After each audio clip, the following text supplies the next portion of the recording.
The human soldier chose the least desired alien princess as his prize. Best HFY Stories, the bullet missed Jake Coleman's head by inches. He dropped flat against the dusty ground as another shot cracked through the desert air. His horse bolted sideways, reins dragging in the dirt. Jake rolled behind a cluster of rocks, heart hammering against his ribs. 3 riders emerged from the canyon mouth, their silhouettes dark against the blazing afternoon sun. He recognized the lead rider instantly. Frank Dutton sat tall in his saddle, a cruel smile visible even from 50 yards away. The same man who had murdered Jake's brother 6 months ago in a card game gone wrong.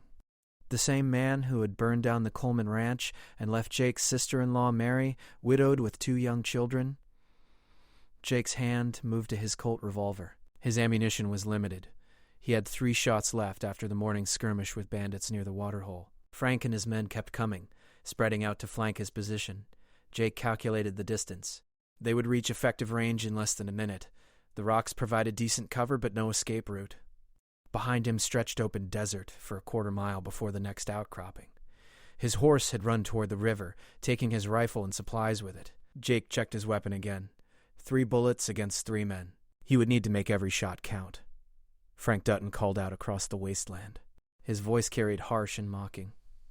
Jake did not answer. He shifted position, finding a gap between 2 boulders that gave him a clear line of sight. The riders moved closer. 60 yards now. 50.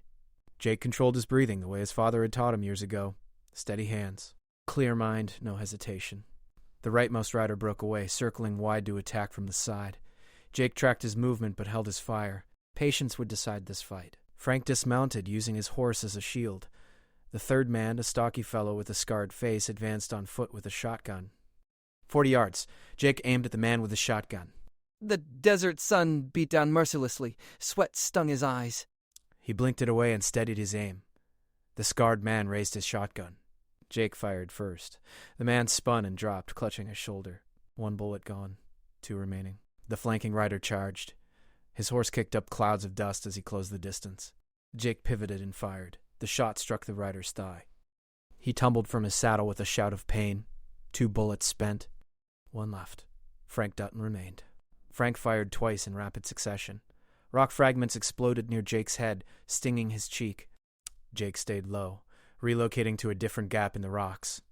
Frank was advancing now, abandoning his horse. Jake could hear the crunch of boots on gravel. 20 yards separated them. Jake knew he had 1 chance. 1 bullet. If he missed, Frank would kill him. He thought of his brother lying dead in that saloon. He thought of Mary and the children trying to survive on charity from neighbors. He thought of the justice that the law would never deliver because Frank Dutton owned the sheriff in 3 counties.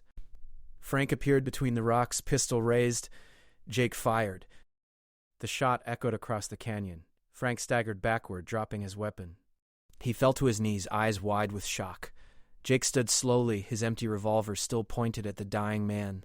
Frank tried to speak, but only blood came from his mouth. He toppled forward into the dust.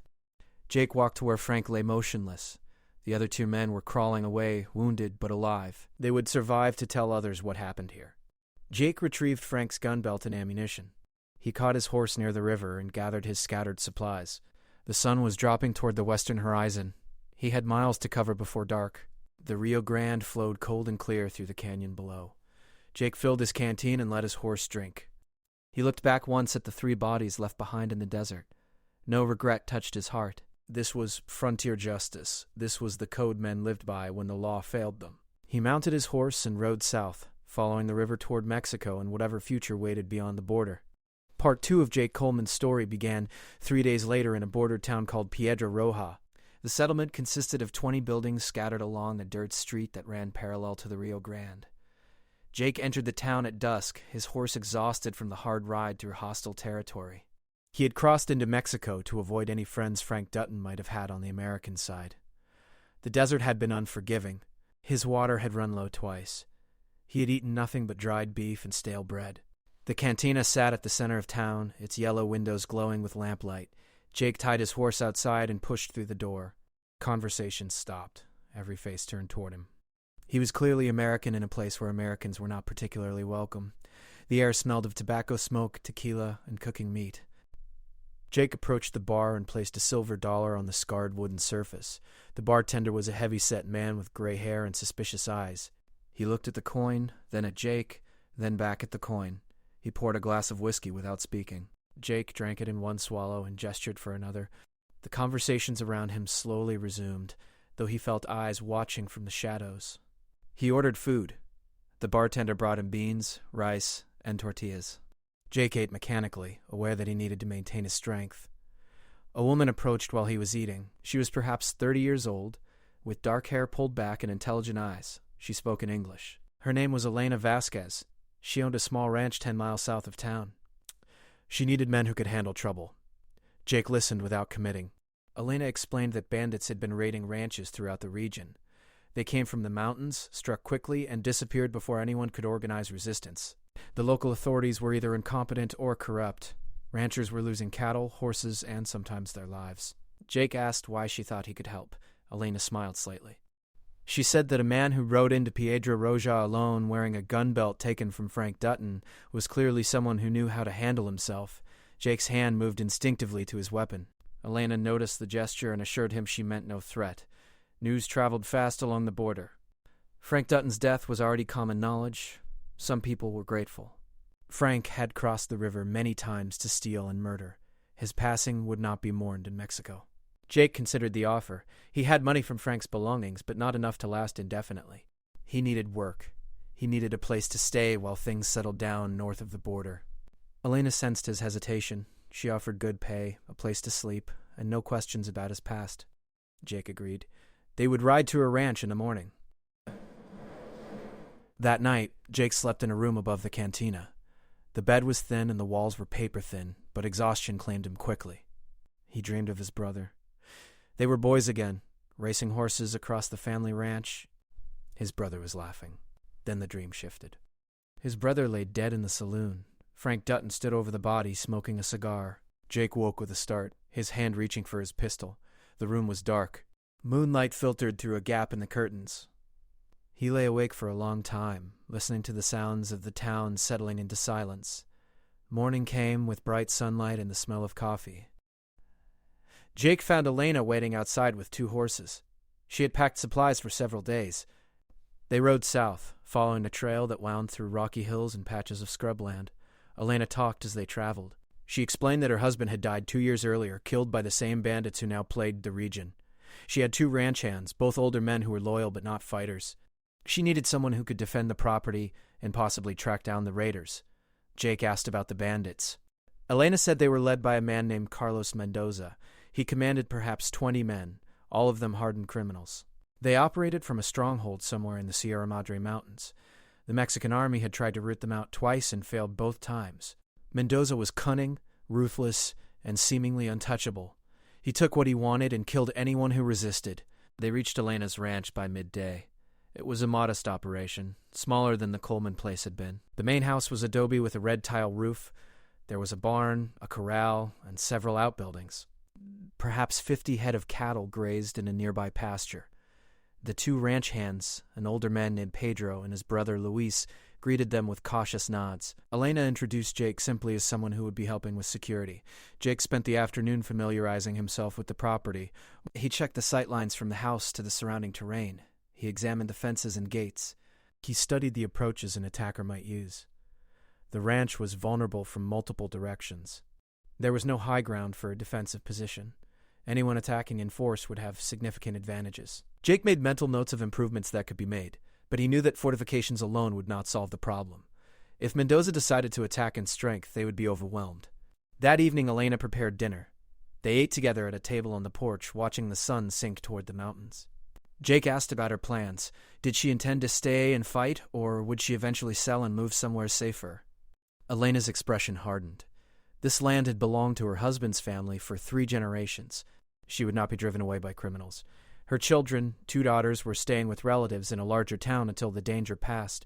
She would reclaim her home and her livelihood, whatever it took. Jake understood that determination. He had felt the same way about his family's ranch. The difference was that he had failed to protect it. Frank Dutton had burned it to the ground. Jake had spent 6 months tracking the man responsible, driven by rage and grief. Now Frank was dead, but the emptiness inside Jake remained. Perhaps helping Elena would fill some of that void. Perhaps fighting another man's war would give him purpose.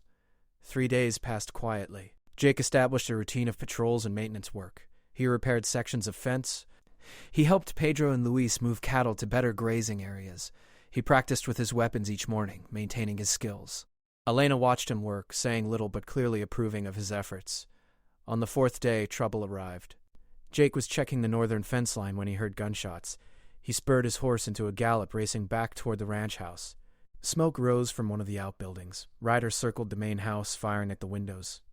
Jake counted 8 attackers. He pulled his rifle from its scabbard and dismounted behind a low rise that gave him cover in a clear field of fire. His first shot knocked a rider from his saddle. The bandits immediately scattered, seeking cover. Jake worked the lever action smoothly, chambering another round. He fired again, hitting a man who was trying to flank the house. The remaining attackers realized they were caught between defensive fire from the house and Jake's position. They retreated, grabbing their wounded and riding hard toward the hills. Jake mounted and pursued for half a mile before letting them go. He did not want to be drawn into an ambush. When he returned to the ranch, Elena emerged from the house with a rifle in her hands. Pedro had been wounded. A bullet grazed across his ribs. Luis was shaken but unharmed. The outbuilding that had been set ablaze was a storage shed. They managed to save most of its contents before the fire spread. Jake helped treat Pedro's wound while Elena assessed the damage. She was furious. This was the 3rd raid in as many months. Each time they drove the attackers off, but each time the bandits grew bolder. Jake proposed a different strategy. Instead of waiting for the next attack, they should take the fight to Mendoza. Elena looked at him as though he had suggested flying to the moon. Attack Carlos Mendoza in his mountain stronghold with 4 people, 2 of whom were old men and 1 of whom was wounded. It was suicide. Jake disagreed. Surprise and determination could overcome superior numbers. He had learned that lesson many times. The bandits expected fear and submission. They did not expect someone to strike back. Elena considered his words through the night. By morning, she had made her decision. They would gather information first. She knew people in Piedra Roja who might have intelligence about Mendoza's operations. If they could learn his patterns, his weaknesses, they might find an opportunity. Jake agreed to return to the town with her. Pedro and Luis would guard the ranch. If the bandits returned, they were to hide and let the property burn rather than die defending it. Some things could be rebuilt. Lives could not. They rode to Piedra Roja as the sun climbed toward its zenith. The desert heat was oppressive. Jake's thoughts turned to strategy and planning. He had hunted 1 man across half of Texas and New Mexico. Now he would hunt another through the mountains of Mexico. The stakes were different, but the fundamental challenge remained the same. Find the enemy. Strike hard. Survive. He touched the grip of his revolver, feeling its familiar weight. Whatever came next, he would face it the same way he had faced everything since his brother's death. With cold determination and without mercy. Elena and Jake entered the cantina in Piedra Roja just after noon. The establishment was quieter than during Jake's first visit. A few locals sat at scattered tables, nursing drinks and conversing in low voices. Elena approached a man sitting alone in the corner, a weathered individual with silver hair and a leather vest. She spoke to him in rapid Spanish. Jake caught only fragments of the conversation, but he understood that this man, whose name was Antonio, had connections throughout the region. Antonio listened, occasionally glancing at Jake with calculating eyes. Finally, he nodded and gestured for them to sit. Antonio explained in broken English that Carlos Mendoza was indeed operating from a mountain camp approximately 30 miles southeast of Piedra Roja. The location was naturally defensible, accessible by only 2 narrow trails. Mendoza rarely left the stronghold himself, sending his lieutenants to conduct raids. However, every 2 weeks a supply convoy traveled from Piedra Roja to the mountain camp, carrying food, ammunition, and other necessities. The convoy consisted of 3 wagons guarded by 6 to 8 men. It followed a predictable route through a canyon known as Dead Man's Pass. Jake immediately recognized the opportunity. Intercepting the supply convoy would hurt Mendoza's operation and potentially provide valuable intelligence. Antonio warned that the guards were experienced fighters, not the second-rate bandits who conducted ranch raids. They would not surrender easily. Jake said he understood the risks. Elena asked when the next convoy was scheduled. Antonio said it would depart in 4 days. He could provide exact details about timing and route for a price. Elena paid him without hesitation. Over the next 2 days, Jake and Elena prepared. They purchased additional ammunition in Piedra Roja. Jake scouted the canyon Antonio had described, identifying positions for an ambush.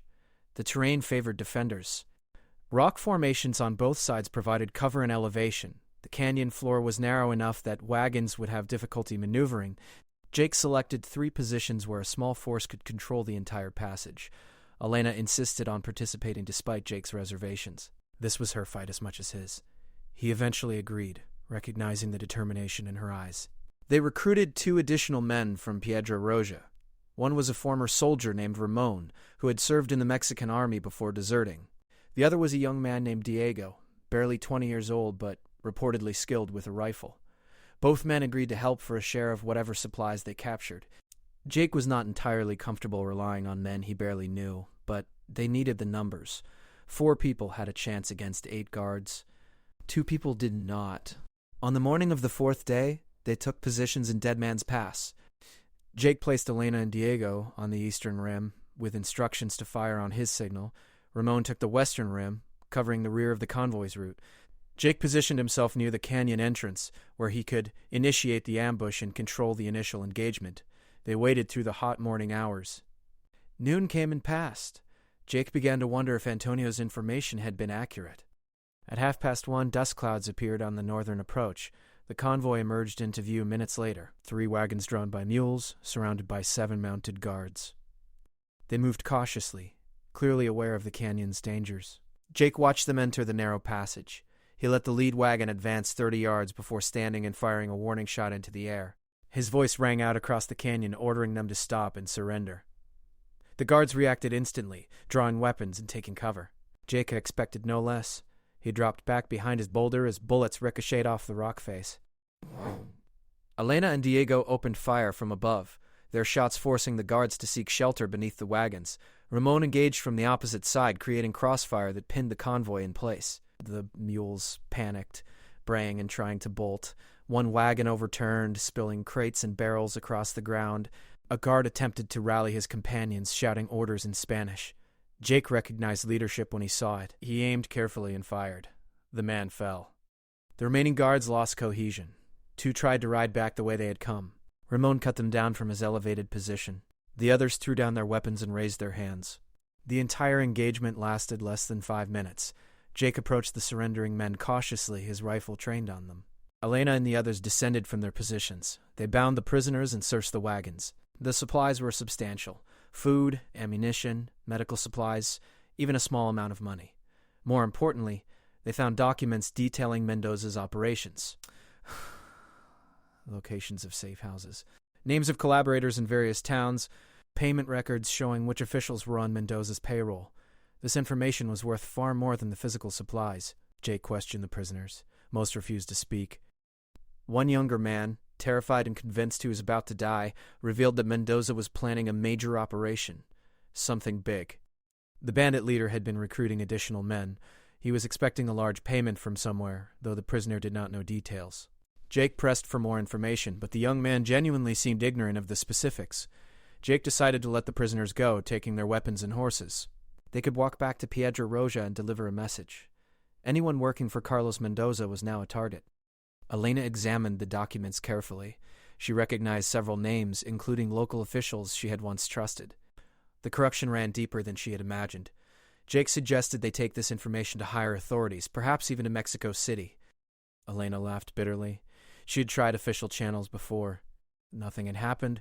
The corruption extended too far.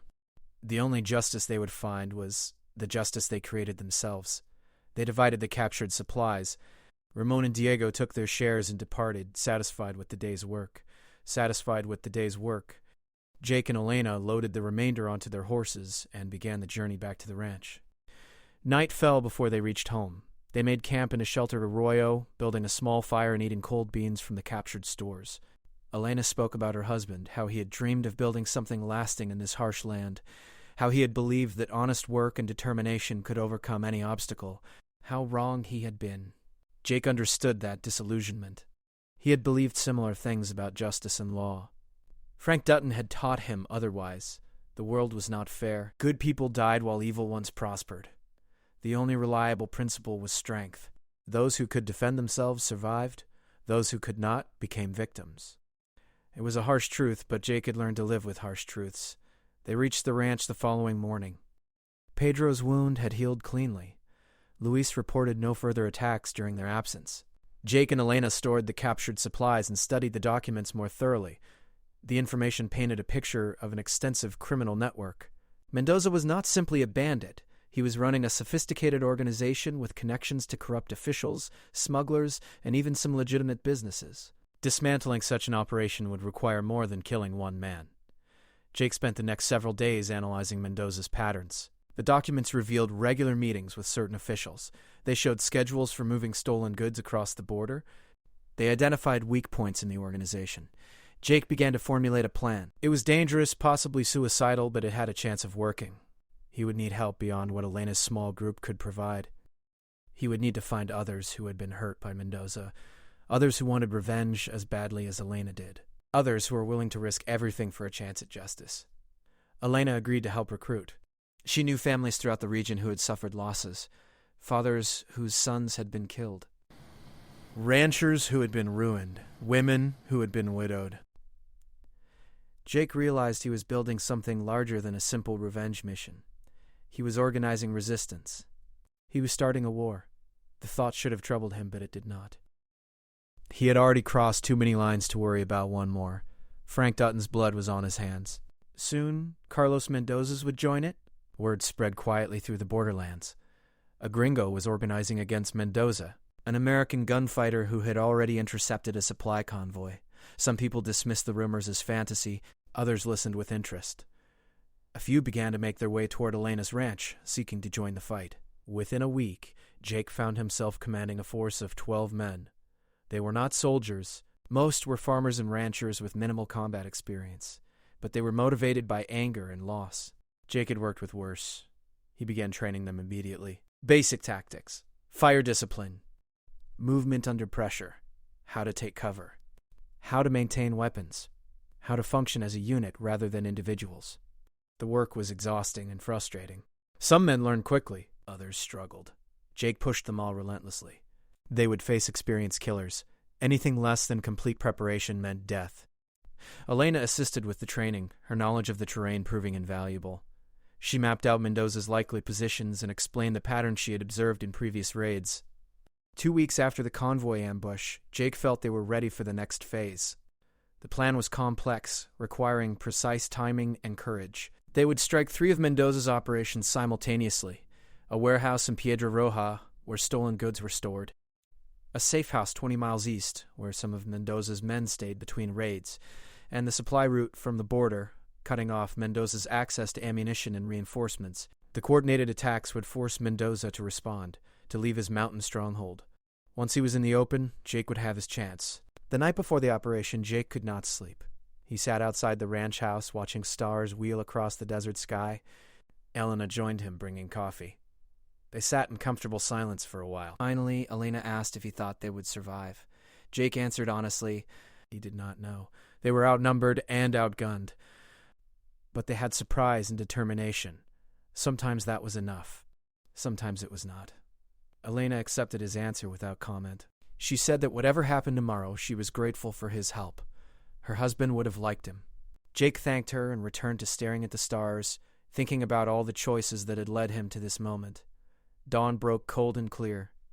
Jake's strike force moved out in 3 groups. He led the assault on the warehouse in Piedra Roja. Elena commanded the team hitting the safe house. Ramon, who had proven himself during the convoy ambush and returned to join the larger effort, would interdict the supply route. They synchronized their pocket watches. The attacks would begin simultaneously at exactly 10 o'clock. Jake rode toward town, his small team following in grim silence. Each man knew that this day would determine their futures. Victory meant Mendoza's power would be broken. Defeat meant death. Piedra Roja appeared quiet as they approached. Jake and his men dismounted a half-mile from town, advancing on foot to avoid drawing attention. The warehouse sat at the edge of the settlement, a large adobe structure with few windows. 2 guards stood outside, smoking cigarettes and talking. Jake signaled his men into position. He checked his watch. 3 minutes to 10. He drew his revolver and waited. The seconds crawled past, his heartbeat steady and strong. No fear touched him. He had gone beyond fear somewhere during his hunt for Frank Dutton. Now there was only purpose. 10 o'clock arrived. Jake stood and walked directly toward the guards. They saw him coming and reached for their weapons. He shot them both before they could draw. His men rushed the warehouse entrance. They burst through the door into a large room filled with crates and barrels. More of Mendoza's men scrambled for weapons. Gunfire erupted. Jake moved through the chaos with mechanical precision, firing, reloading, advancing. His training and experience made the difference. Within minutes, the warehouse was secured. 5 of Mendoza's men lay dead or wounded. Jake's force had suffered 1 casualty, a rancher named Miguel who took a bullet in the shoulder but would survive. They began hauling stolen property out of the warehouse. Cattle brands proved ownership of much of it. Jake instructed his men to load everything onto wagons they had prepared earlier. This would be returned to its rightful owners. The warehouse itself they set ablaze. Black smoke rose into the morning sky, visible for miles. Let Mendoza see his operation burning. Let him know that his reign was ending. Reports arrived within hours. Elena's attack on the safe house had succeeded with no casualties on their side. Ramon had ambushed the supply caravan, capturing weapons and ammunition that would strengthen their own force. All 3 strikes had worked perfectly. Jake allowed himself a moment of satisfaction before focusing on the next phase. Mendoza would have to respond now. His credibility depended on it. No bandit leader could allow such attacks to go unpunished. The question was how and when he would strike back. The answer came 2 days later. Scouts reported a large force moving down from the mountains. At least 30 men, possibly more. They were heading directly for Elena's ranch. Mendoza had clearly identified it as the center of resistance. Jake had anticipated this response. In fact, he had counted on it. The ranch was prepared. Defenses had been strengthened. Additional fighters had arrived, and Jake had prepared a surprise that Mendoza would not expect. They watched from concealed positions as Mendoza's force approached. The bandit leader rode at the front, a tall man with a black beard and expensive clothes. He was younger than Jake had imagined, perhaps 35. He projected confidence and authority. His men spread out in a loose formation, clearly expecting resistance, but unconcerned about it. They had superior numbers. In their experience, that was enough. Jake let them advance within 100 yards of the ranch before springing his trap. His men opened fire from concealed trenches and fortified positions. The initial volley dropped 6 riders immediately. Mendoza's force recoiled, seeking cover. But Jake had anticipated their retreat. Another group of fighters, hidden in the rocks behind Mendoza's position, opened fire from the rear. The bandits found themselves caught in a crossfire with no easy escape. Panic rippled through their ranks. Some tried to charge the ranch. Others attempted to flee back toward the mountains. Jake's forces cut down both groups methodically. Mendoza shouted orders, trying to rally his men. He was a capable leader, Jake had to admit. Under his direction, the bandits formed a defensive circle and began returning fire effectively. The battle settled into a stalemate. Jake's force could not advance without taking heavy casualties. Mendoza's men could not retreat without being slaughtered. The exchange of gunfire continued through the afternoon. Jake knew that time favored his side. Mendoza had limited ammunition. Jake's force had the supplies captured from the convoy and warehouse. As the sun dropped toward the horizon, Mendoza made his decision. He led a desperate charge directly at the ranch house, apparently hoping to break through and create chaos that would allow his surviving men to escape. It was a bold move, but ultimately futile. Jake had positioned his best marksmen to cover the approach. They poured accurate fire into the charging bandits. Horses fell. Men died. Mendoza's charge faltered and broke. The bandit leader himself took a bullet in the chest. He tumbled from his saddle and lay still in the dirt. With their leader dead, the remaining bandits lost all cohesion. Some surrendered. Others fled into the desert, where Jake's mounted pursuers hunted them down. By nightfall, it was over. Mendoza's organization had been destroyed. The borderlands would be safer, at least for a while. Jake walked through the battlefield, checking the wounded on both sides. He found Mendoza's body and stood over it for a long moment. Another evil man dead, another debt settled. But the emptiness inside Jake remained unchanged. Elena found him standing there as darkness fell. She thanked him quietly. Because of his help, her ranch was safe. Her children could come home. The region could begin to heal. Jake acknowledged her words but felt no sense of victory. He had killed many men over the past months. Frank Dutton, Mendoza, countless others. The violence had achieved its purposes, but it had not filled the void his brother's death had created. Perhaps nothing ever would. Perhaps some losses could not be avenged or healed, only endured. That night, Jake sat alone on the porch of Elena's ranch house. The bodies had been cleared away. The wounded had been tended. His temporary army had dispersed, men returning to their farms and families. Tomorrow he would need to decide what came next. He could not return to the United States, not immediately. Too many complications waited there. Too many questions about Frank Dutton's death. He could stay here, help Elena rebuild, carve out a new life in Mexico. Or he could ride on, find some other frontier, some other fight.